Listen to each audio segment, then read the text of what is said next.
দীর্ঘ টালবাহানা। সে বছর তো পেরিয়ে গিয়েছে, অর্থাৎ 2024 তো পেরিয়ে গিয়েছে, 2025 পড়ে গিয়েছে। নতুন বছরের শুরুতে 2 তারিখে যে জামিনের শুনানি ছিল আজ, যে মামলার শুনানি ছিল আজ, সেই মামলাও আজ কোনো এক জায়গায় পেন্ডিং পড়ে গেল। আজও শুনানি হলো না, অর্থাৎ শুনানি হলেও জামিনটা পেলেন না চিন্ময় কৃষ্ণ দাস। গতকাল বলেছিলাম আপনাদের চিন্ময় কৃষ্ণ দাস নিয়ে আজ আমরা ডিসকাশন করব। আমরা আশা রেখেছিলাম আজ হয়তো চিন্ময় কৃষ্ণ দাস জামিন পেলেও পেতে পারেন, কিংবা মামলার শুনানি এমন এক জায়গায় হবে যেখানে সদর্থক কোনো ভূমিকা পালন করবেন রাষ্ট্র বিচার ব্যবস্থা বাংলাদেশের। কিন্তু না, এখনও পর্যন্ত পাওয়া লাস্ট আপডেট অনুসারে শেষ যা আপডেট তাতে এতদূর একেবারে স্পষ্ট, দেশ অর্থাৎ বাংলাদেশ রাষ্ট্র এক নতুন আঙ্গিকে তৈরি হচ্ছে, আর যেখানে রাষ্ট্রের সরকার শাসন এসবই আদতে হয়তো মৌলবাদীদের হাতে চলে যাচ্ছে। নমস্কার, আমি অঞ্জন, আপনারা দেখছেন ট্রাইব টিভি বাংলা। এখন ঠিক ঘড়ি কাটায় সন্ধ্যে 7টা। আর আজ চিন্ময় কৃষ্ণ দাসকে নিয়ে আমরা কথা বলবো, জানার চেষ্টা করব। বাংলাদেশ থেকেও গেস্ট জুড়বেন আমাদের সঙ্গে, কিন্তু তার আগে কেন আজ এই বিষয় নিয়ে প্রথমেই আমি বললাম যে ইউনূস সরকার ফেইলিয়ার হচ্ছে এবং মৌলবাদীদের আস্ফালন বাড়ছে। এই বিশেষ প্রতিবেদন আপনাদের সামনে রাখছি, ভাবাচ্ছি, ভাবুন, শুনুন, নিজেরা বিচার করুন। দেখুন, এগিয়ে চলছে বাংলাদেশে বিচারের নামে শুধুই প্রহসন। বৃহস্পতিবার সন্ন্যাসী চিন্ময় কৃষ্ণ দাসের জামিনের আবেদন খারিজ করল চট্টগ্রামের মহানগর দায়রা আদালত। প্রায় আধ ঘন্টা শুনানির পরে সরকারি আইনজীবী মাফিজুর হক ভুইয়ার আবেদন মেনে দায়রা বিচারক মোহাম্মদ শফিকুল ইসলাম ধৃত সন্ন্যাসী জামিনের আবেদন খারিজ করেন। বিচারক জানান, রাষ্ট্রদ্রোহের মামলায় গ্রেপ্তার চিন্ময়ের বিরুদ্ধে অপরাধ প্রমাণিত হলে যাবজ্জীবন কারাদণ্ডের সাজা হতে পারে, তাই জামিন দেওয়া সম্ভব নয়। চট্টগ্রামের পুণ্ডরিক ধামের অধ্যক্ষ চিন্ময় কৃষ্ণকে জামিনের আবেদন খারিজ হওয়া শুধু এক ব্যক্তির বিরুদ্ধে আইনগত পদক্ষেপের বিষয় নয়, বরং এটি একটি বৃহত্তর রাজনৈতিক এবং ধর্মীয় সংকটের অংশ।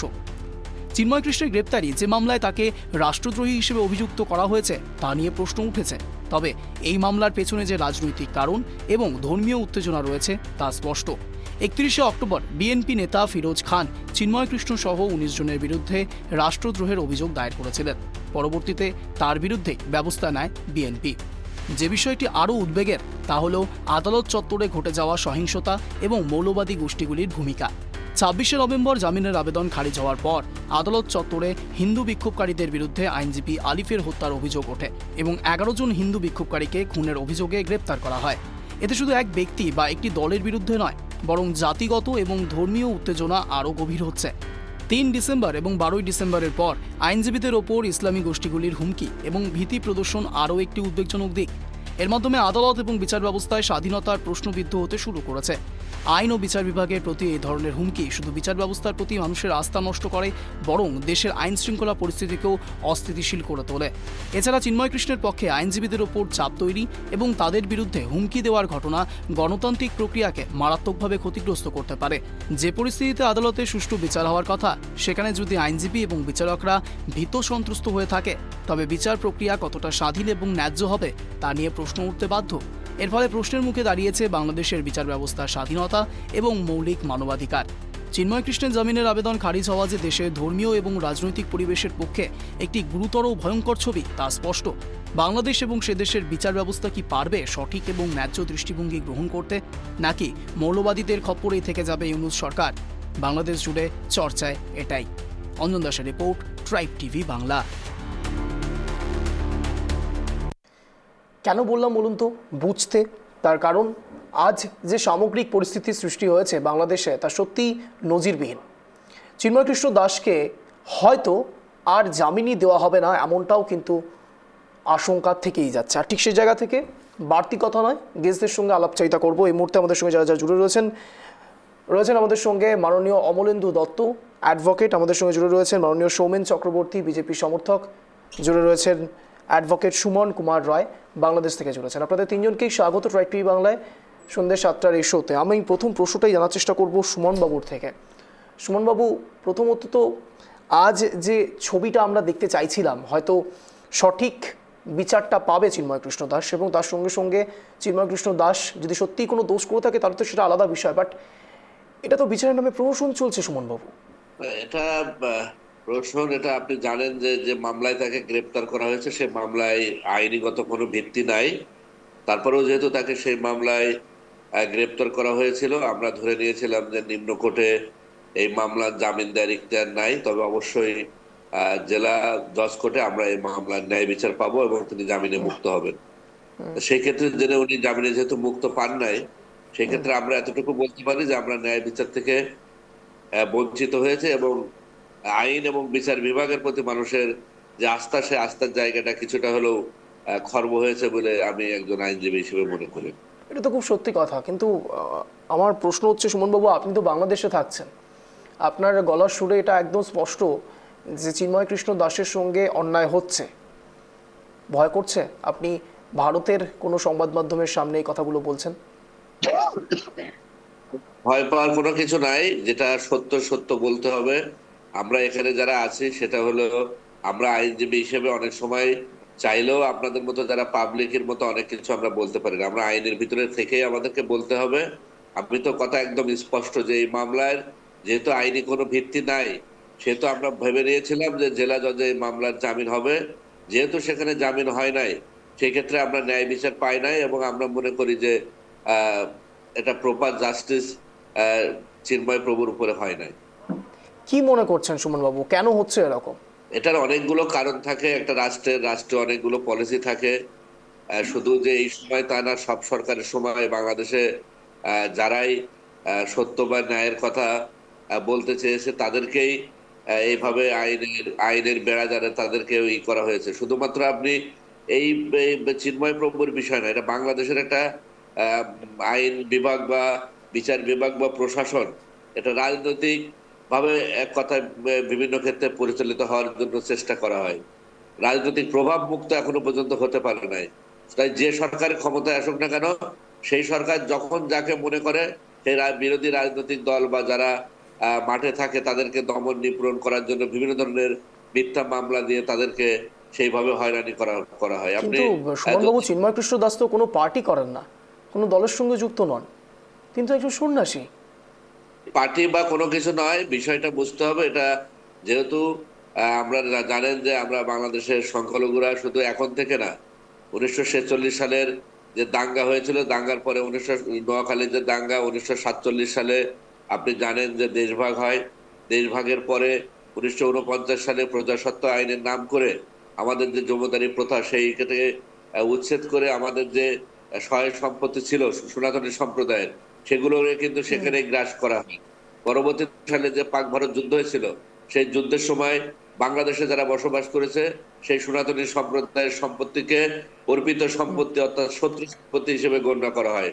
এবং 1971 সালে যে মহান মুক্তিযুদ্ধ, সেই মুক্তিযুদ্ধের আমি ধন্যবাদ দিতে চাই আমাদের যে 30 কোটি শহীদ এবং 2 লক্ষ আমাদের যারা মা বোন ইজ্জতের বিনিময়ে, সম্ভ্রমের বিনিময়ে বাংলাদেশ স্বাধীন করেছিলেন। এখানে ভারতের ব্যাপক ভূমিকা রয়েছে এবং ভারতের প্রায় 2000 সৈনিক যারা পরলোক গমন করেছিলেন বা মৃত্যুবরণ করেছিলেন তাদের প্রতি সশ্রদ্ধ চিত্তে আমরা শ্রদ্ধা জানাচ্ছি, ভারতের প্রতি শ্রদ্ধা জানাচ্ছি। তো সেই জায়গার পরবর্তীতে আপনারা জানেন 1975-এ পট পরিবর্তন, পরবর্তীতে বিভিন্ন সরকার ক্ষমতায় এসেছে। 2001 সালেও বাংলাদেশের সংখ্যালঘু সম্প্রদায়ের উপরে ব্যাপক অত্যাচার নির্যাতন হয়েছে এবং দীর্ঘ যে 15 বছর শেখ হাসিনা সরকার ক্ষমতায় ছিলেন, এই 15 বছরেও কিন্তু সংখ্যালঘু সম্প্রদায়ের উপরে ব্যাপক অত্যাচার নির্যাতন হয়েছে। ধর্মীয় অনুভূতির আঘাতে আঘাতে আপনার একের পর এক আপনি সাল্লা থেকে শুরু করে রামু, নাসিরনগর এবং ঠাকুরগাঁ, রংপুর, কুমিল্লা, একটা ঘটনার কিন্তু সুষ্ঠু বিচার কিন্তু কোন সরকারের আমলে আমরা পাই নাই। আমলে বিএনপির আমলে যে কোনো কিছু ঘটনা ঘটলেই তখন 2001 সালে সেটা আওয়ামী লীগের উপরে দায় চাপানো হয়েছে।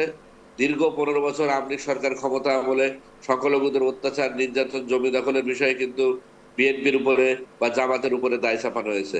অতএব সংখ্যালঘু অত্যাচার নির্যাতনের ক্ষেত্রে সবাই এক সারিতে ছিলেন, কখনোই সংখ্যালঘু নির্যাতন বন্ধ ছিল না।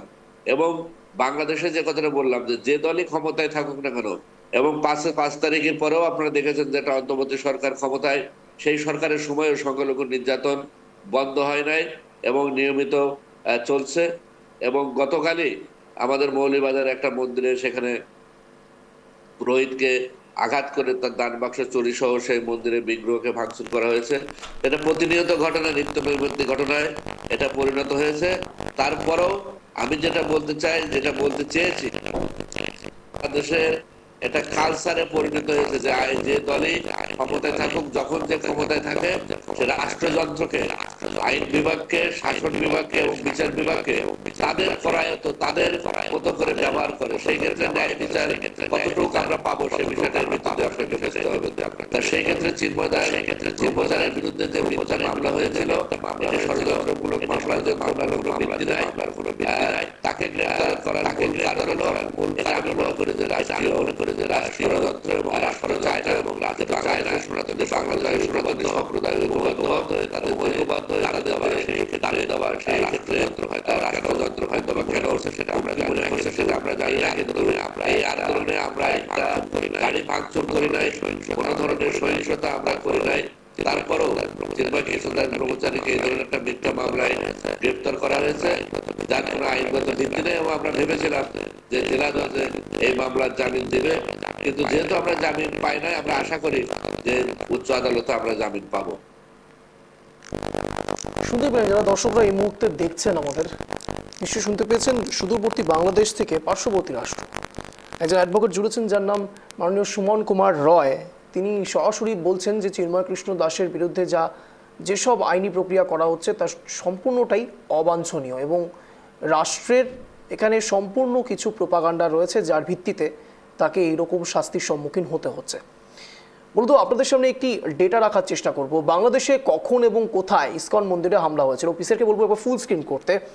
বাংলাদেশে কখন কোথায় ইসকন মন্দিরে হামলা হয়েছিল আপনাদের সামনে রাখছি, দেখুন।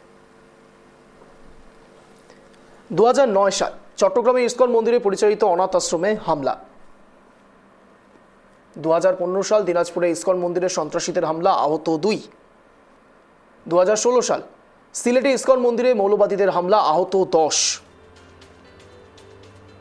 2018 ঢাকায় ইসকন আয়োজিত রথযাত্রায় হামলা, আহত 6। 2020 ঢাকায় ইসকন মন্দিরে হামলার সন্ত্রাসী পরিকল্পনা নস্যাৎ করে পুলিশ। 2021 দুর্গানবমীতে নোয়াখালীতে ইসকন মন্দিরে হামলা, নিহত 2। 17 মার্চ 2022 ঢাকার ইসকন মন্দিরে মৌলবাদী হামলা, আহত 3। 2009 সাল দেখতেই পেলেন, পরপর ব্যাক টু ব্যাক আপনাদের সামনে রাখলাম 2009 থেকে 2022 অবধি কীভাবে ইসকন মন্দিরের উপর হামলা হয়েছে। আমি ঠিক এই জায়গা থেকে সরাসরি সৌমেনবাবুর কাছে চলে যাবো। সৌমেনবাবু, ডেটাগুলো নিশ্চয়ই ভুল নয়, আপনিও জানবেন, কিন্তু প্রশ্ন উঠছে বারবার ইসকন মন্দিরে এই হামলা কেন? আমি পূর্ববর্তী যিনি বাংলাদেশ থেকে বলেছেন তার কথার সূত্র ধরেই কয়েকটা জায়গায় আমরা বেশ কয়েকটা প্যানেলে ছিলাম, আমি আমার অভিমত ব্যক্ত করেছি এবং কালকেও আমি বলেছিলাম যেন তেন প্রকারেণ যে সাধু সন্ত যিনি হোক মনে রাখতে হবে তিনি আজ শুধু ব্যক্তি নন, তিনি বাংলাদেশের একটা সমগ্র জনজাতির বলা যায় যে নেতৃত্বকারী একটা অবস্থানে পৌঁছে গেছেন। কারণ তার মুক্তির সঙ্গে জড়িয়ে আছে সেখানে সংখ্যালঘু হিসাবে হিন্দুদের অস্তিত্ব থাকবে কি থাকবে না ভবিষ্যতে, তার মুক্তির সঙ্গে জড়িয়ে আছে বাংলাদেশ আগামী দিনে ইসলামিক রাষ্ট্র হতে চলেছে নাকি গণতন্ত্র ফিরবে কি ফিরবে না। একই সঙ্গে আমাদের এটাও মনে রাখতে হবে, যদি ধরে নেওয়া যায় তাদের এই মুহূর্তের কার্যকলাপ যেদিকে স্রোত বইছে সেদিকে দেখা যায় যে ইসলামিক স্টেটের দিকে যদি জল পদ্মার বেশি বয়ে যায় তাহলে আমাদের ভেবে দেখতেই হবে, মানতেই হবে যে বর্তমান পৃথিবীতে প্রায় 57টি ইসলামিক কান্ট্রিতে কোথায় গণতন্ত্র আছে সেটা আমাদের মাইক্রোস্কোপে দেখতে হবে। অর্থাৎ আমাদের সনাতনী ভারতীয়ত্ব বা হিন্দুত্ব যাই বলেন, তাতে আমাদের বহুত্ববাদের স্বীকৃতি আছে। কিন্তু এই যে ইসলামিক ধর্ম যে স্টেটগুলো গঠিত হয়েছে, সেখানে বহুত্ববাদের অস্তিত্ব রাখা তাদের ধর্মীয় দার্শনিক কারণেই নেই। সুতরাং এই যে একমাত্রিকীকরণের প্রয়াস, এই প্রয়াসটা পূর্ববর্তী বক্তা যিনি বাংলাদেশ থেকে বলছেন যে আজকের নয়, এটা 47 সালের দেশভাগ থেকেই শুরু হয়েছে এবং কার্যত সেদিনের সেই আলসার আজকের ক্যান্সারে পরিণত হয়েছে। এবং সমাজটা, আমরা সামনে 21শে ফেব্রুয়ারি আসছে, আমরা এপার বাংলা ওপার বাংলা যে সম্প্রীতির বার্তা, যে ভাষাকে কেন্দ্র করে রাষ্ট্র গঠনের যে মহিমান্বিত ইতিহাস, যে কথায় আমরা পুলকিত হই, আমরা এখানে উদ্বেলিত হই, মনে রাখতে হবে সেটা বহিরাবরণের আজকের বাংলাদেশ প্রমাণ করেছে। 47 থেকে ভেতরে বাংলাদেশ রাষ্ট্র গঠন প্রক্রিয়ার মধ্যে ভাষা আন্দোলনের পর্বটি যে বলা হয় এন্ড অফ হিস্ট্রি, অর্থাৎ একটা সময়কাল ব্যাপী ইতিহাসের পরিসমাপ্তি, তার পরবর্তী সময়ে যেটা একদম ছাইচাপা আগুনের মতো জ্বলছিল, সেটা হচ্ছে ধর্মীয় মৌলবাদ এবং ধর্মীয় ইসলামিক একীকরণের বৃত্তের যে আস্ফালন, সেটা কখনো বেড়েছে কখনো কমেছে।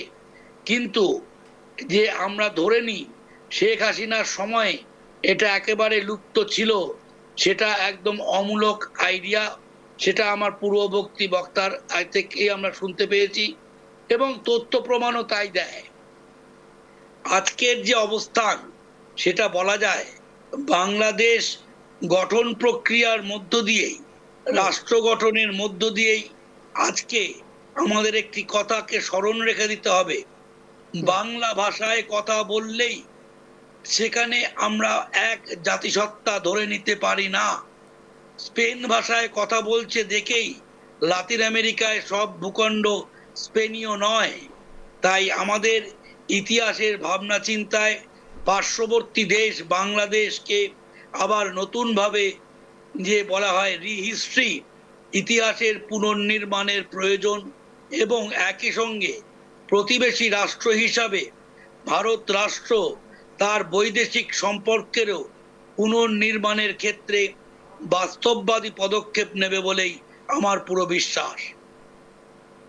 বুঝতে পেরেছি। ঠিক এই জায়গায় যে বিষয়টি বললেন সুমনবাবু এবং তার সঙ্গে সঙ্গে সৌমেনবাবু দুজনেই বললেন আওয়ামী লীগ, বিশেষ করে শেখ হাসিনার সময়তে ঠিক কী হয়েছিল। আমি একটি ছোট্ট উদাহরণ আপনাদের সামনে রাখি।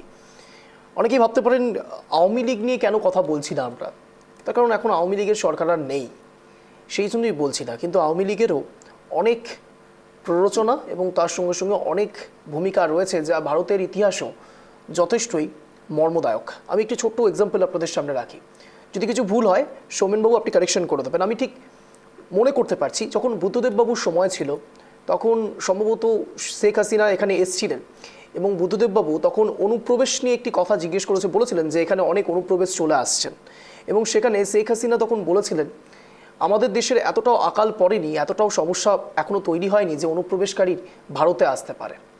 শেখ হাসিনা বলেছিলেন, ভারতের ক্ষেত্রে বলেছিলেন। আমি ঠিক এ জায়গাতে অমলেন্দুবাবুর কাছে চলে যাব। অমলেন্দুবাবু, একের পর এক অনুপ্রবেশকারী এখানে প্রবেশ করছে এবং তার সঙ্গে সঙ্গে চিন্ময় কৃষ্ণ দাস এখনও পর্যন্ত জামিন পেলেন না। উল্টে আমরা যতদূর জানতে পারছি তার হয়তো যাবজ্জীবন কারাদণ্ড হতে পারে।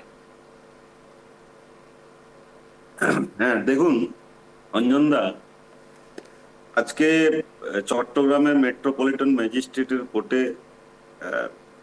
ওদের দেশের সুপ্রিম কোর্টের তথা ঢাকা থেকে 11 জন আইনজীবী, বরিষ্ঠ আইনজীবী এবং পূর্বতন অ্যাসিস্ট্যান্ট অ্যাডিশনাল ছিলেন, গভর্নমেন্টের প্লিডার ছিলেন বাংলাদেশ সরকারের, এমনও আইনজীবী আজকে প্লিড করেছেন। তারপরেও তারা মামলাটাকে মানে যেভাবে লঘু করে আমরা সাধারণভাবে দেখছি সাধারণ চোখে, সেটা না দেখে আমাদের ভারতবর্ষেও যেমন রাষ্ট্রদ্রোহিতার মামলা আছে আপনারা জানেন, তো সে এখন বিএনএসএ ভারতীয় ন্যায় সংহিতায় রাষ্ট্রদ্রোহিতার মামলায় 152 152-তে আমাদের দেশেও যাবজ্জীবন কারাদণ্ডের প্রভিশন আছে।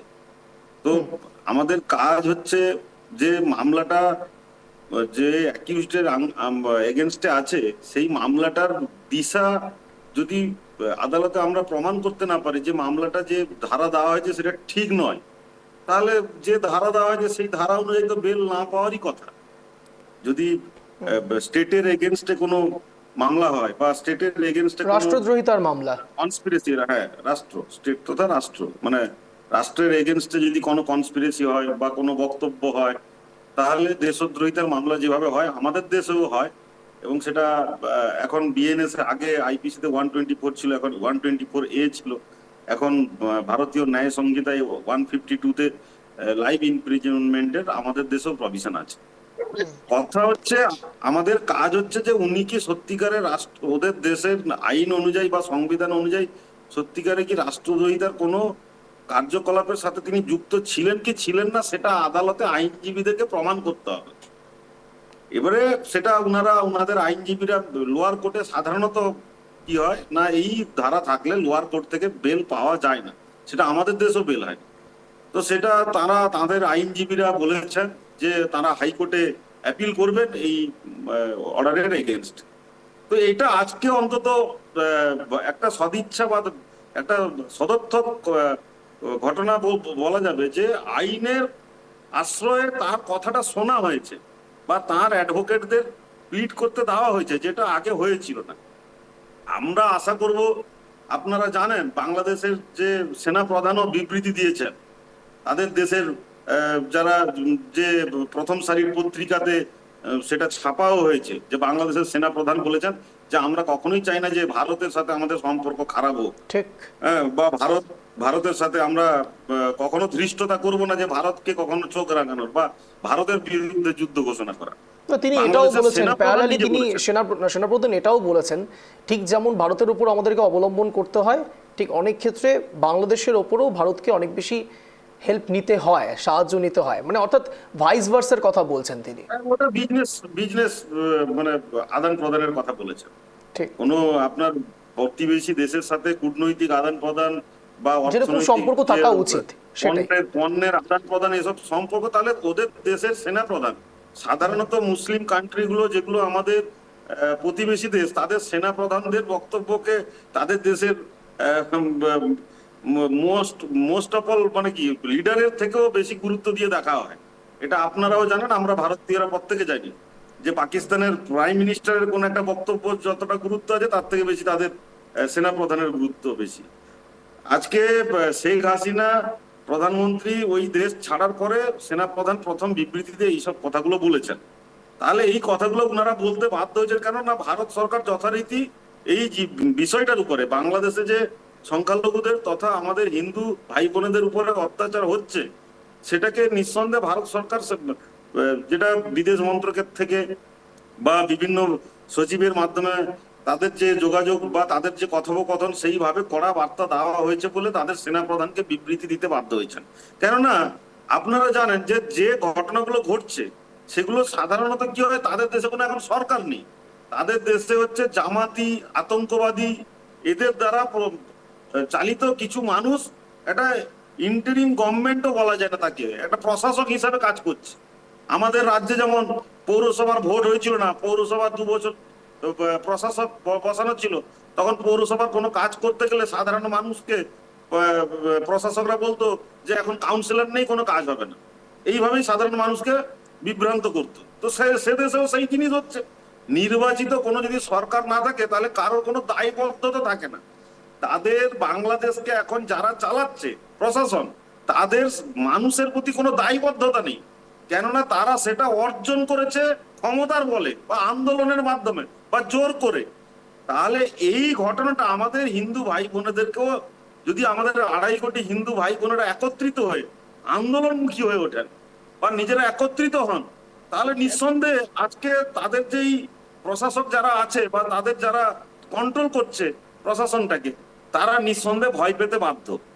এবং আজকে আইনের আশ্রয়ে যেভাবে আইনজীবীরা লড়াই করার কথা, হাইকোর্টে লড়াই করবেন, কিন্তু আমরা আজকে আপনাদের চ্যানেলের মাধ্যমে বলুন বা আপনাদের সাংবাদিকরা বলুন, যেভাবে এই যে বাংলাদেশে হিন্দুদের উপর বা সংখ্যালঘুদের উপরে নির্যাতন হচ্ছে সেটাকে আপনারা সবার সামনে তুলে ধরছেন সংবাদের মাধ্যমে, গোটা পৃথিবীর কাছে পৌঁছে দিচ্ছেন, তাতে আমাদের একটা বিদেশের আভ্যন্তরীণ বিষয় হিসাবে এর থেকে বেশি কিছু করার নেই। এর পরের যে বিষয়টা আছে সেটা হচ্ছে কূটনৈতিক বিষয় বা সেন্ট্রাল গভর্নমেন্টের বিষয়, সেটা আসবে ইউনাইটেড নেশনের বিষয়, সেটা হচ্ছে আমাদের সাধারণ মানুষের এখতিয়ারের বাইরে। আমাদের সাধারণ মানুষ বা আমি যেমন একজন ভারতীয় জনতা পার্টির বুঝতে কার্যকর্তা পেরেছি। হিসেবে আমরা হিন্দু স্বার্থ রক্ষার্থে এখানে আবেদন করতে শোনো, পারি, বলার সুযোগ দেবো। এখানে প্রতিবাদ করতে পারি, গোটা বিশ্বের মানচিত্রে বাংলাদেশের ঘটনাটাকে পৌঁছে দিতে পারি যে যে কাজ আপনারাও নিরন্তর করে যাচ্ছেন। এবং তার জন্য অবশ্যই বাংলাদেশের হিন্দুদের উপর অত্যাচার যে লেভেলে হয়তো হবে বলে ওনারা ভয় পাচ্ছিলেন, বা এই আতঙ্কবাদীরা জামাতিরা যে লেভেলে করার কথা ভাবছিল, হয়তো কিছুটা হলেও কম হচ্ছে, এটা কিন্তু বাস্তব। অঞ্জন বুঝতে পেরেছি। আমি আমি আমি আমি সোমেন বাবুর কাছে যাবো। সোমেন বাবু বলুন। আসলে যিনি ভারতীয় জনতা পার্টির এখানে রিপ্রেজেন্ট করছেন প্রতিনিধি, আমি তাকে সম্মান রেখেই বলছি, অমলেন্দু দত্ত। তো স্বাধীন ভারতবর্ষের বিদেশ নীতির ইতিহাসটা যদি দেখেন, সেখানে ঠিক একই রকমের পরিস্থিতির জন্ম হয়েছিল শ্রীলঙ্কায় তামিলদের ক্ষেত্রে। দীর্ঘদিন তারা কিন্তু একই রকম ভাবে সিংহলীদের দ্বারা দ্বিতীয় শ্রেণীর নাগরিক হিসাবে পরিণত হয়েছিলেন। এক মৌলবাদ যেমন আরেক মৌলবাদের পুষ্টি সাধন করে, ঠিক তেমন ভাবে দেওয়ালে পিঠ ঠেকার কারণেই কিন্তু ওই সমাজ থেকেই প্রভাকরণের জন্ম হয়েছিল। তাই মনে রাখতে হবে, আমরা ভারত রাষ্ট্র হিসাবে গর্ব অনুভব করি। আমরা গণতান্ত্রিকতার যে স্পিরিট, আইনের অনুশাসনের যে স্পিরিট, পঞ্চশীল নীতির যে স্পিরিট, সেগুলোকে আমরা বহাল রেখেছি বলেই আমরা রাজীব গান্ধীর মতো একজন প্রধানমন্ত্রীকে আমরা বলা যায় যে আত্মাহুতি দিতে হয়েছিল। আমরা ইচ্ছা করলেই সেই সময় দাঁড়িয়ে শ্রীলঙ্কায় যে সংগঠন, তামিল সংগঠন, তাকে ভারত সাহায্য করতে পারত, কিন্তু ভারতের সন্ত্রাস বিরোধী অবস্থান, সেখানে দাঁড়িয়ে আমরা আমাদের প্রধানমন্ত্রীকে হারিয়েছি, প্রাক্তন প্রধানমন্ত্রীকে হারিয়েছি। আমরা কিন্তু আমাদের বিদেশ নীতিতে কার্পণ্য করিনি। সেখানে তামিল অধ্যুষিত যে তামিলনাড়ু, তাদের সহানুভূতিশীল হৃদয় দিয়ে প্রায় 5,000-এর মতো শরণার্থী রামেশ্বরমে বসবাস করছে এখনো। সেখানে দাঁড়িয়ে ভারত কিন্তু তার নীতিতে অনড় ছিল। আমরা অনড় ছিলাম দেখেই আফজল কাসেমের মতো কুখ্যাত সন্ত্রাসবাদীর ক্ষেত্রেও কিন্তু আইনজীবী, সেখানে আইনের যে পরাকাষ্ঠা, সেখানে তাকে লড়ার সুযোগ দেওয়া হয়েছিল। সুতরাং ভারতবর্ষের যে বিদেশ নীতি, তাতে দাঁড়িয়ে এই মুহূর্তে বাংলাদেশের ক্ষেত্রে ভারতের কিছু করার নেই, এটা বলার অর্থ এক প্রকার বিদেশ নীতির ক্ষেত্রে এক প্রকার দুর্বলতাকে প্রকাশ করা, যা কিন্তু আখেরে পরবর্তীকালে ভারতকে এক কঠিন চ্যালেঞ্জের মুখে ফেলে দেবে। সুতরাং এই মুহূর্তে দাঁড়িয়ে সবার মতো শুধু নয়, যারা আমরা রাষ্ট্রবিজ্ঞানের শিক্ষক এবং পররাষ্ট্রনীতি চর্চার সঙ্গে যে জ্ঞানী ব্যক্তিরা জড়িত, সুমিত গাঙ্গুলির মতো মানুষ, তারাও পর্যন্ত দেখাচ্ছে যে পররাষ্ট্রনীতির ক্ষেত্রে আমাদের বলা হয় একটা হার্ড পাওয়ার, একটা সফট পাওয়ার। সেই সফট পাওয়ার যখন কার্যকরী না হয়, তখন আমাদের হার্ড পাওয়ারের নিতে হয়, সেই দায়কে নিতে হয়। যেটা বারবার উদাহরণ উঠে আসছে, মিসেস গান্ধী যে সাহস দেখিয়েছিল, সেই সাহস ইতিহাসে একবিংশ শতাব্দী একই ইতিহাস নয়, কিন্তু সেই সাহসের বলিয়ান হয়েই ভারত রাষ্ট্র যদি এখনো কোনো পদক্ষেপ না নেয়, সেখানে দাঁড়িয়ে শুধু হিন্দু সম্প্রদায় নয়, আগামী দিনে দক্ষিণ এশিয়ায় ভারত যেটা দাবি করে যে অন্যতম নেতৃত্বকারী রাষ্ট্র হিসাবে সে অবস্থান করছে, গণতন্ত্রের মানবাধিকারের প্রতীক হিসাবে, সেই জায়গা থেকে তাকে স্খলিত হতে হবে। এই কথাটা মনে রাখতে হবে। বুঝতে পেরেছি। সনাতনী যারা রয়েছেন, বিশেষ করে ইসকনের অনেকগুলো দাবি রয়েছে, সেই দাবিগুলো নিয়ে আগে একটু আপনাদের সামনে আলোচনা রাখি, তারপরে আমি সুমনবাবুর কাছে যাব। কি কি দাবি করছেন তারা দেখুন।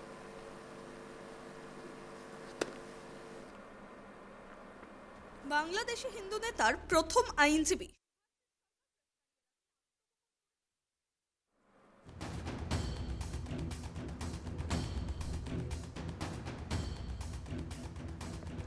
সনাতন জাগরণ মঞ্চের 8টি দাবির মধ্যে সংখ্যালঘু সম্প্রদায়, বিশেষ করে আক্রান্ত সংখ্যালঘুদের ক্ষতিপূরণ ও পুনর্বাসন, সংখ্যালঘুদের জন্য একটি মন্ত্রণালয় গঠন,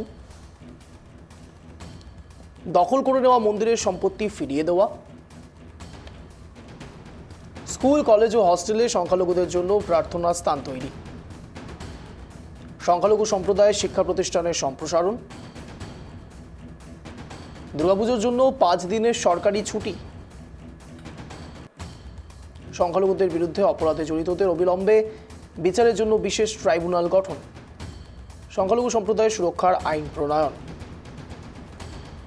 আক্রান্ত সংখ্যালঘুদের ক্ষতিপূরণ ও পুনর্বাসন। 8টি দাবি আপনাদের সামনে রাখলাম।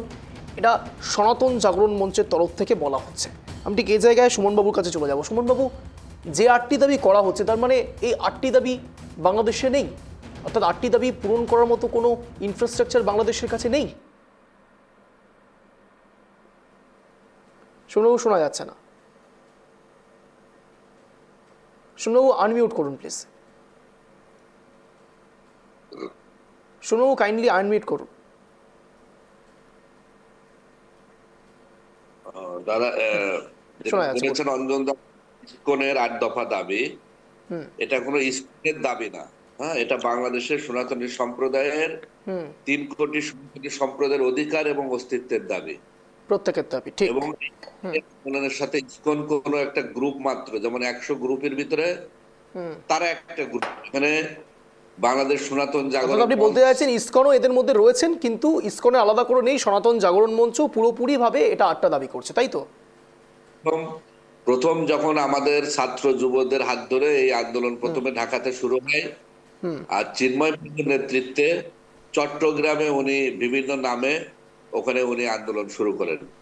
পরবর্তীতে এখানে অনেকগুলো গ্রুপকে একত্রিত করে বাংলাদেশ সম্মিলিত সংখ্যালঘু জোট গঠন করা হয়। বাংলাদেশ সকল সংগঠন, মঠ, মন্দির, হরিজন থেকে শুরু করে দলিত শ্রেণী, এক কথায় 3 কোটি সনাতনী সম্প্রদায়কে বাংলাদেশ সম্মিলিত সংখ্যালঘু জোটের ব্যানারে ঐক্যবদ্ধ করা হয়। চিন্ময় প্রভু সেখানে হিন্দু জাগরণ মঞ্চ নামে চট্টগ্রামে আন্দোলন করতে শুরু করেছিলেন।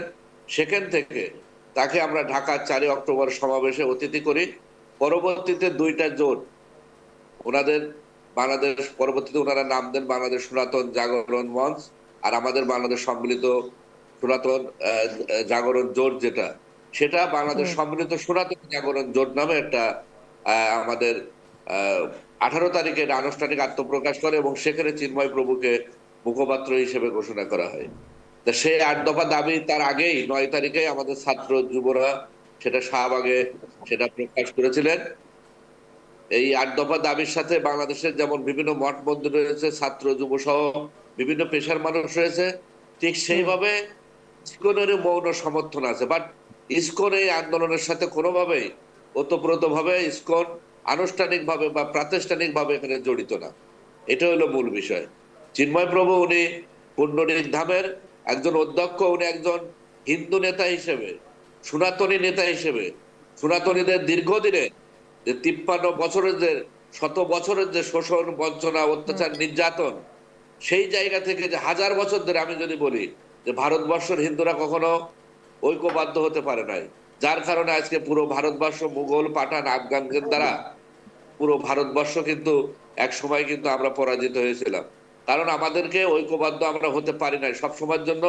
আমরা যেটা সহনশীলতা দেখিয়েছি, সেই আপনি পানিপথের 2য় যুদ্ধ থেকে শুরু করে বিভিন্ন জায়গায় সেটার অনেক ইতিহাস রয়েছে। ভারতবর্ষের ইতিহাস পড়লে কিন্তু সেটা দেখবেন যে সনাতনী জাতি একটা সহনশীল জাতি, এবং তারা সকালে উঠে সকল জীবের মঙ্গল কামনা করে এবং সকল মানুষের প্রত্যেকটা আত্মার মুক্তির কামনা করে। যার কারণে এই সহনশীল হওয়ার কারণে, এই সহনশীলতায় হয়তো আজকে আমাদের দুর্বলতা, এবং পরবর্তীতে ভারতবর্ষ থেকে পাকিস্তান, আজকে পাকিস্তান শূন্য, আফগানিস্তান শূন্য, এবং বাংলাদেশ সেই শূন্যের পক্ষে যাচ্ছে। সেটার একটাই কারণ, আমাদের সেই দূরদর্শী নেতৃত্ব সেই সময় ছিল না, যারা নেতারা ছিলেন সেই ধরনের সিদ্ধান্ত সেই সময় নিতে পারে নাই। আজকে পারে নাই বিলেই আজকে পাকিস্তান শূন্য হয়েছে, বাংলাদেশও কিন্তু শূন্যের দিকে যাচ্ছে এবং পরবর্তীতে ভারতও থাকবে কিনা অদূর ভবিষ্যতে, এটা আমার কাছে অবশ্যই শঙ্কার বিষয় আছে। এখনো যদি ভারত যদি সচেতন না হয়, তাদের যে আমার 2014 সালে বিশ্ব হিন্দু পরিষদের একটা সম্মেলনে দিল্লিতে যাওয়ার সুযোগ হয়েছিল, সেখানে আধ্যাত্মিক নেতা দালাই লামা একটা কথা বলেছিলেন যে হিন্দুরা যতদিন পর্যন্ত শ্রীকৃষ্ণের বাঁশি ছেড়ে তীর ধনুক না নিবে, ততদিন পর্যন্ত হিন্দুদের কোনো দেশ থাকবে না। তা আমাদের মনে হয় ভারতের পররাষ্ট্র নীতির বিষয়ে আমাদের ডক্টর সোমেন দা বলেছেন। আমি মনে করি যে বাংলাদেশের পররাষ্ট্র নীতির ক্ষেত্রে ভারতের যদিও প্রত্যেকটা দেশের আলাদা আলাদা পররাষ্ট্র নীতি থাকে, এটা তাদের নিজেদের বিষয়, এখানে আমাদের বলার কিছু নাই। তারপরে এতটুকু বলবো যে বাংলাদেশের সংখ্যালঘু নির্যাতনের ক্ষেত্রে পার্শ্ববর্তী দেশ ভারতের কারণেই বরঞ্চ আমরা বেশি নির্যাতিত। আজকে যদি ভারতের জায়গায় যদি চীন থাকতো বা মায়ানমার থাকতো বা আফগানিস্তান থাকতো বা শ্রীলঙ্কা থাকতো, তাহলে বাংলাদেশে সংখ্যালঘু এত নির্যাতন হতো না। কারণ এই নির্যাতনটা শুধুমাত্র শুরু হয়েছে কিন্তু ওই ধর্মীয় বিদ্বেষ থেকেই, এবং ভারতের প্রতি যে হিংসা, হিন্দুদের প্রতি যে হিংসা, সেই হিংসা বিদ্বেষের কারণেই কিন্তু সংখ্যালঘু সম্প্রদায়ের উপরে অত্যাচার নির্যাতন। তাই সেই জায়গাতে ভারতের যে পররাষ্ট্র নীতি, সেটাকে আরো অত্যাচার নির্যাতনের মাত্রা বাড়ানোর আর একটা কারণ হলো একটা নির্দিষ্ট দলের সাথে সুসম্পর্ক, যার কারণে এদেশের মানুষের পালস ভারত বুঝতে আমার মনে হয় যে তারা সক্ষম হয় নাই। তাদের পররাষ্ট্র নীতির ক্ষেত্রে আমি বলবো যে জনগণের সাথে পররাষ্ট্র নীতি তৈরি করা উচিত। শুধু একটা দলের সাথে একটা দেশের সম্পর্ক হতে পারে না, যেটা এতদিন দীর্ঘদিন ধরে আমরা জানেন যে আওয়ামী লীগ সরকারের আমলে অবশ্যই আমরা ভালো ছিলাম। আওয়ামী লীগ থাকলে আমরা স্বস্তিতে থাকি, শান্তিতে থাকি, ভালো থাকি, নিরাপত্তায় থাকি। কিন্তু আওয়ামী লীগের আমলে যে পরিমাণ অত্যাচার নির্যাতন হয়েছে, যে পরিমাণ জমি দখল হয়েছে, সেই বিষয় নিয়ে কিন্তু আমরা ভারতকে কখনো সরব দেখি নাই, ভারতের মিডিয়াগুলোকে কিন্তু আমরা সরব দেখি নাই। যার কারণে এখন প্রশ্ন উঠেছে যে দীর্ঘদিন পরে, যখন এই 53 বছর পরে আমরা আমাদের সারা বাংলাদেশের সম্প্রদায়কে নিয়ে আমরা সাধুদেরকে সামনে রেখে ছাত্র যুবরা যখন আমরা আন্দোলন করছি, 3 কোটি হিন্দুদেরকে যখন আমরা একটা সুতোর একটা মালার ভিতরে যখন গেঁথে ফেলে আমাদের দাবি নিয়ে আন্দোলন করছি, তখন প্রশ্ন উঠছে এই আন্দোলনের সাথে ভারত জড়িত, এই আন্দোলনের সাথে আওয়ামী লীগ জড়িত, এই আন্দোলনের সাথে ভারতের রয়ের এজেন্ট জড়িত, এবং আমাদেরকে ভারতের রয়ের এজেন্ট এবং ভারতের দালাল বলা হচ্ছে।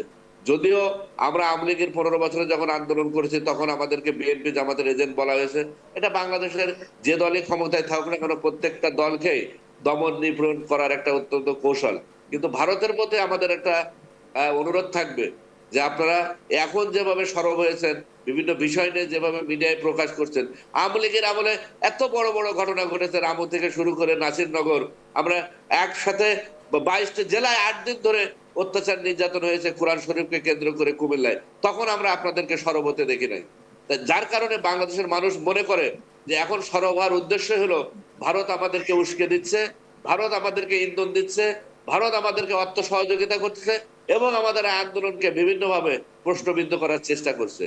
সেই ক্ষেত্রে ভারতের প্রতি আমাদের উদার আহ্বান থাকবে। ভারত আমাদের ভারতবর্ষ ছিল, যেহেতু ভারত আমাদের পূর্ণভূমি, এখানে আমাদের আত্মীয় স্বজন সহ সবকিছুই সেখানে রয়েছে, তার প্রতি আমাদের আলাদা শ্রদ্ধা, ভালোবাসা, মুক্তিযোদ্ধার ক্ষেত্রে তাদের অবদান এবং ব্যবসা বাণিজ্যের ক্ষেত্রেও তাদের যে সহযোগিতা, সেটা অবশ্যই আমরা শ্রদ্ধার সাথে স্মরণ করি। কিন্তু পাশাপাশি আমার অনুরোধ থাকবে যে যে কোনো একটা নির্দিষ্ট দলের পক্ষে বা কোনো ইস্যুর পক্ষে যেন সম্পর্ক না রেখে, বাংলাদেশের জনগণের সাথে সম্পর্ক রেখে, উন্নয়ন রেখে, এবং বাংলাদেশ ছোট দেশ হলেও প্রত্যেকটা দেশের মর্যাদা আছে, তাদের সম্মান আছে, তার সাথে সমন্বিত রেখে কূটনীতিক ভাবে যতটুকু শিষ্টাচার মেনে চলা যায় সেইভাবে এগিয়ে চলবে আগামী দিনে ভারত, সেটা আমরা বিশ্বাস করি।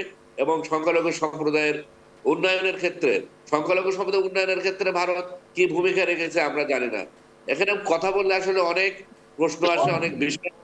আমার তো মনে হয় যে ভারত বাংলাদেশের সংখ্যালঘু সম্প্রদায়ের যে উন্নয়ন বা সুরক্ষা বা নিরাপত্তার ক্ষেত্রে কতটুকু কনসার্ন, এটা আমার কাছে কিছুটা সন্দিহান। তবে আমার বিশ্বাস যে আগামী দিনে হয়তোবা যেভাবে তারা এখন প্রতিবাদ করেছে, এই প্রতিবাদটা তো 2001 সালে করা উচিত ছিল।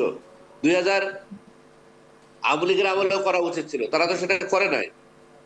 যদি তারা করতো তাহলে আজকে ৫ই আগস্টের মতো পরবর্তী যে সংখ্যালঘু সম্প্রদায়ের অত্যাচার নির্যাতন বেশ। সেটা হয়তো হতো না। যদিও সুমনবাবু, একটা স্বাধীন সুমনবাবু, বাংলাদেশ সুমনবাবু হস্তক্ষেপ, প্লিজ, কিন্তু সুমনবাবু, পাশাপাশি আমরা সুমনবাবু যেটা আমার কথা বলবো শোনা যাচ্ছে? নয়, সুমনবাবু আমার কথা দেশের শোনা যাচ্ছে? দেশের জনগণের সাথে সুসম্পর্ক রাখবে ভারত, এটাই আমাদের প্রত্যাশা। সুমনবাবু, আমি আপনাকে প্রায় 3 থেকে 3.5 মিনিট ননস্টপ বলতে দিয়েছি। দুঃখিত, সরি। অমলেন্দুদা এবং তার সঙ্গে সোমেনবাবুও ছিলেন। সরি। আমরা প্রত্যেকে আপনার কথা শুনছিলাম। বিশ্বাস করুন সুমনবাবু, আপনাদের প্রতি আমাদের শ্রদ্ধা রয়েছে, সম্মানও রয়েছে, কিন্তু তার অর্থ এটা নয় ভারতকে যা খুশি আপনি বলছেন, ভারতের সম্বন্ধে আপনি বলছেন। আমি আসছি ছোট একটা বিরতির পর, দেখতে থাকুন ট্র্যাক টিভি বাংলা।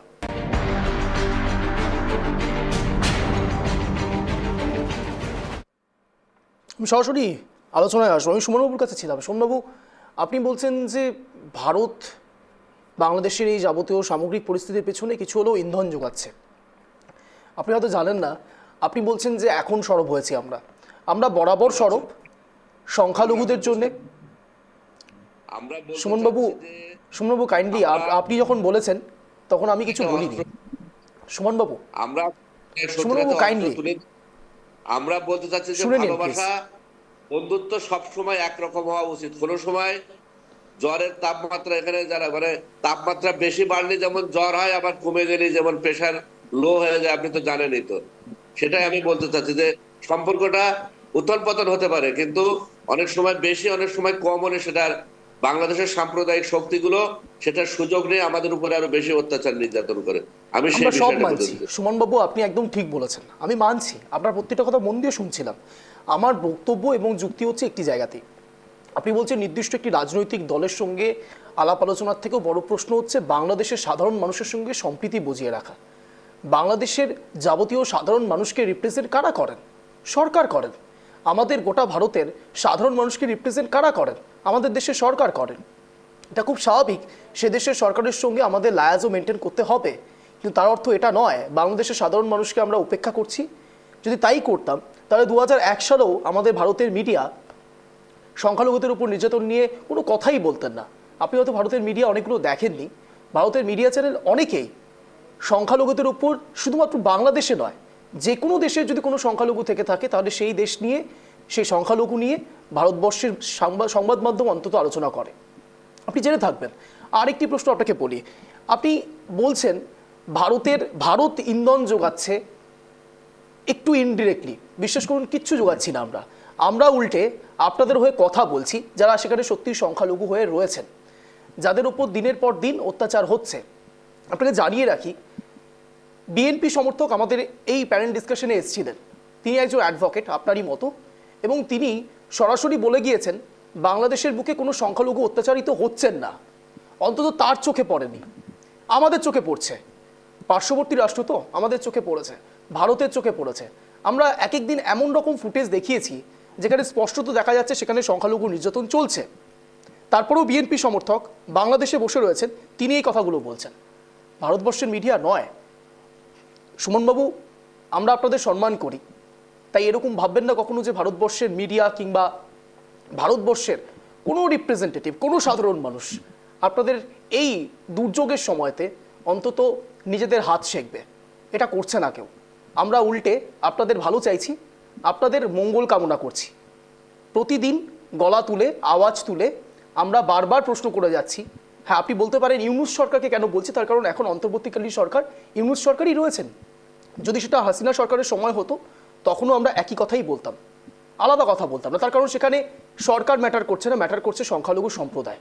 আমি ঠিক এই জায়গায় একটু সোমেনবাবুর কাছেই আসবো। সোমেনবাবু, আমি যখন কথাগুলো শুনছিলাম, সুমনবাবু বলছিলেন যে কথাগুলো, তার সঙ্গে আমি মহাভারতের একটু লিঙ্ক পাচ্ছিলাম। অর্জুন সামনে দাঁড়িয়ে রয়েছেন, পার্থ রয়েছেন, কৃষ্ণ, স্বয়ং শ্রীকৃষ্ণ। তিনি বলছেন, যখন অর্জুন তিনি বলছেন যে আমি আমার এই সব প্রিয়জনদের কি করে হার্ট করব, তখন কৃষ্ণ বলছেন যে এটাই সিস্টেম, এটাই ধর্ম। যারা অন্যায় করেছে তাদের জন্য লড়াইটা লড়তে হবে। একই রকম কথা আমি সুমনবাবুর গলাতেও শুনতে পাচ্ছিলাম, সংহারের কথা বলছেন তিনি। এই সূত্রেই আমি ওপারে সুমন বাবুকেও বলি, যদি সময় পান তাহলে বোধহয় বঙ্কিমচন্দ্রের দুটো ছোট জায়গা আরেকবার একটু পড়ে নেওয়া, কারণ এই সময় বোধহয় ঘুরে ফিরে এই মানুষগুলোর লেখাই আবার আমাদের কাছে নতুন জীবনের বার্তা দেয়। তা হচ্ছে বঙ্কিমচন্দ্রের আনন্দমঠ এবং আমার দুর্গোৎসব বলে একটি ছোট্ট প্রবন্ধ, এবং কাকে আমরা হিন্দু ধর্ম বলবো সেটার ওপর বঙ্কিমচন্দ্রের লেখা। সেখানে তৎকালীন সময়ে বঙ্কিমচন্দ্র কংগ্রেসি রাজনীতির প্রতি সেই পরাধীন ভারতের সময় এতটাই বিরক্ত হয়ে পড়েছিলেন যে বলেছিলেন যে ভিক্ষা দাও গো, এটাই আমাদের রাজনীতি। অর্থাৎ 3টে P, prayer, protest and please, এর মধ্য দিয়েই ভারতীয় জাতীয় নেতারা, সেই সময় মনে রাখতে হবে সুরেন ব্যানার্জির মতো স্টলওয়ার্ড নেতা সে সময় যারা পরবর্তী সময় নেতৃত্ব দিচ্ছিলেন, তাদের প্রতি ইঙ্গিতবাহী তিনি লেখা লিখেছিলেন এবং বলেছিলেন এই ভিক্ষাবৃত্তির মধ্য দিয়ে কখনো কেউ অধিকার আদায় করতে পারে না। আর একই সঙ্গে এই ভজন কিষণের মধ্য দিয়ে, অর্থাৎ আমাদের যেটা বলা হয় সনাতনী যে নিয়ম, শুধু তার মধ্য দিয়ে কখনো একটা রাষ্ট্র শক্তি যেটা পাওয়ারকে পাওয়ার মঙ্গা, অর্থাৎ ক্ষমতার শিকারে বিশ্বাস করে, সেইখানে দাঁড়িয়ে বঙ্কিমচন্দ্র বারবার সেই সময় দাঁড়িয়ে আহ্বান করেছিলেন যে জাগ্রত বিবেককে, সেই জাগ্রত বিবেক একটা জাতিকে বলিষ্ঠতা প্রদানের জন্য। সেখানে দাঁড়িয়ে বাংলাদেশের আজকের যে বলা হচ্ছে যে হিন্দু সমন্বয়ের কথা, সেই সমন্বয়ের দাবি সুমন বাবু করেছেন। সৌম্যবাবু একটু সংক্ষেপে।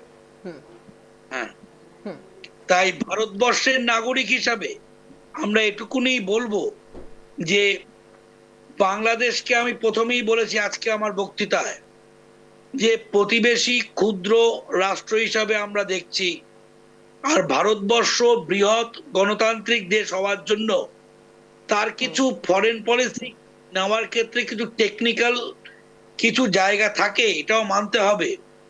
অর্থাৎ সোমেনবাবু একটু সংক্ষেপে। আমি একটা বলে শেষ করছি, 71-এর ভারত আর 21 শতাব্দীর ভারত, দুটোর মধ্যে কর্পোরেট পুঁজির একটা বড় আদান প্রদান হয়েছে। সেই কর্পোরেটাইজেশন অফ পলিটিক্স, সেটাকে আপনাকে মেনে নিতে হবে, এবং তার জন্য ভারতের ক্ষেত্রে চটজলদি কোনো ব্যবস্থা নেওয়ার ক্ষেত্রে যেটা অসুবিধা, ছোট রাষ্ট্র হিসাবে আবার সেটারই সুবিধা। এই ডিফারেন্সটা মেনে নিতে হবে। বেশ, বুঝতে পেরেছি। আমি একেবারে অন্তিম নোটে রয়েছি, আমি শেষ সুযোগ দেবো অমলেন্দু বাবুকে। অমলেন্দু বাবু, আপনার সময় শুরু হচ্ছে এখন, বলুন। দেখুন, বাংলাদেশে বসে ভারতের সমালোচনা করা বা ভারতের সংখ্যালঘুদের সাথে বর্তমান সরকার কি ব্যবহার করে ওর সমালোচনা করার তীব্র আমি ধিক্কার জানাচ্ছি।